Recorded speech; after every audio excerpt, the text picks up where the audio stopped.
What does it go to? And the positive and negative are close enough to each other and just hanging loose. Maybe it's an option that wasn't used, or... But if there's power there, it could touch and spark. I don't know. It goes off into some harness deep in there. Wonderful. Sounds like a chipmunk in there. Big old ground there, I guess. Huh? Mm-hmm. Yeah.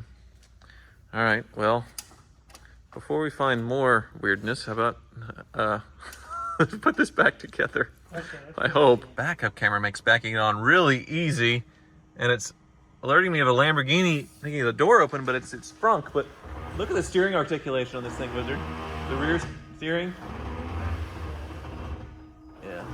The tires hang off on all around a little bit. Well.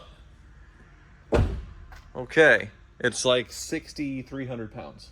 We're good on the bin packs, right? Yes. Very good.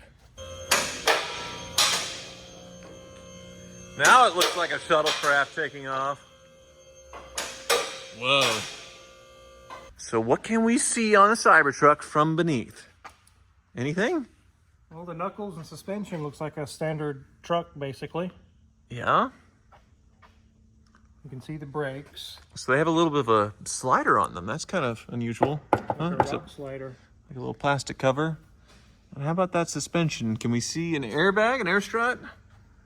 Yeah, they're up there. You can see them. Up high. Yeah, they're way up high.